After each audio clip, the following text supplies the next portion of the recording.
Welcome back to CHAISPEED TORAH, the podcast where we try to take deep Torah ideas and explain them at highway speed without getting a spiritual speeding ticket.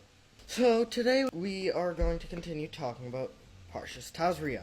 Something that sounds very strange at first is tsaras. It shows up on a person's skin, clothes, or house. But Chazal explain, it's not just a medical condition. It's like a physical notification from heaven. Think of it as the original push notification. Hey, we need to talk.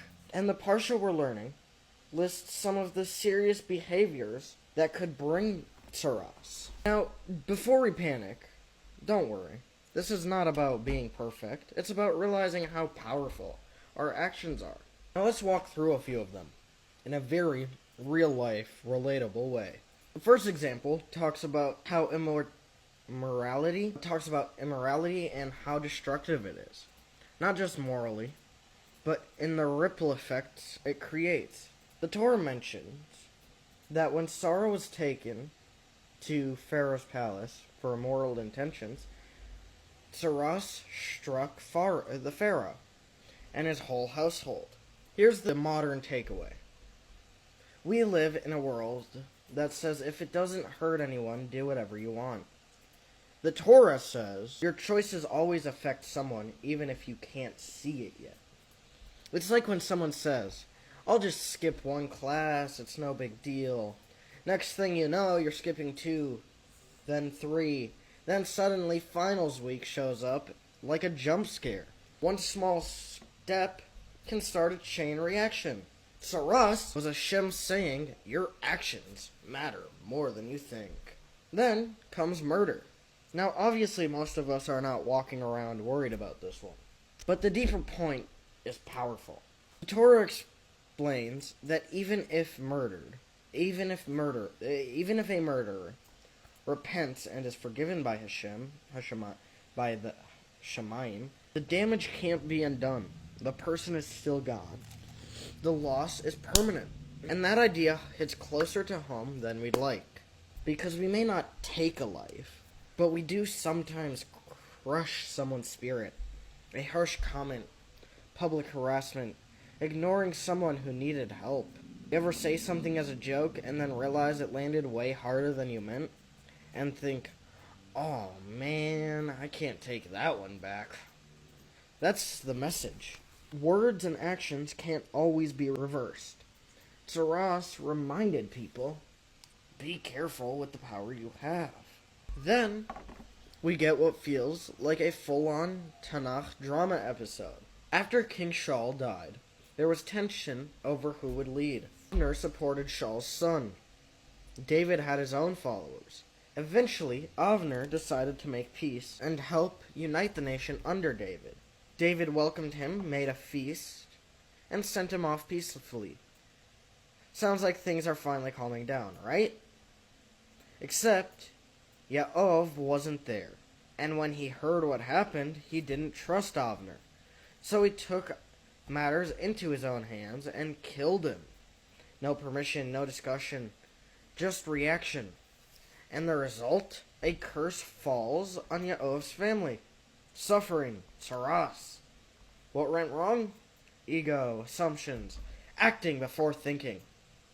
How relatable is that? Someone says something, you assume the worst, you react, you send the message, you post the comment, and later you find out you misunderstood the whole situation. Sounds familiar, right? The Torah is teaching, not every reaction needs to be immediate. Sometimes pausing is the holiest move you can make.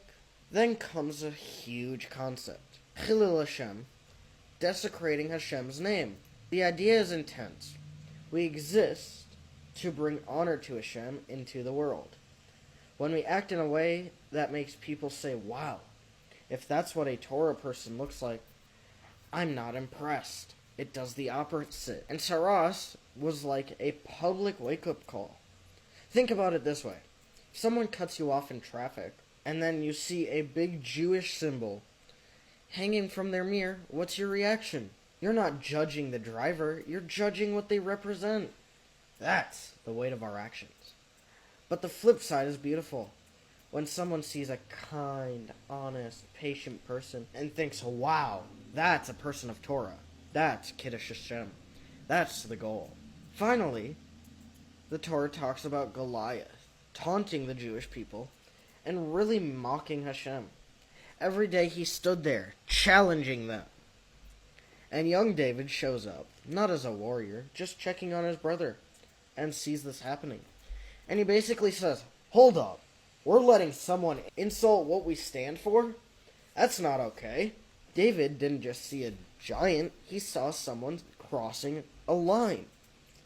Sometimes standing up for what's right doesn't look dramatic. It might just mean not laughing at a joke that crosses a line, or not staying silent when something holy is being disrespected. So what ties all this together? Torah wasn't random. It was a message. Your actions matter, your words matter, and your reactions matter. The way you represent Hashem in this world matters more than you think. It's not about fear, it's about awareness. Imagine if every time we were about to say something hurtful, a little red light blinked on our sleeve. Torah was that red light. Today we don't have it, so we have to become our own warning system. Pause, think, choose better. And that's High-Speed Torah for today. Deep lessons, fast pace, and hopefully something to think about before your next conversation. Comment or come back. See you next time.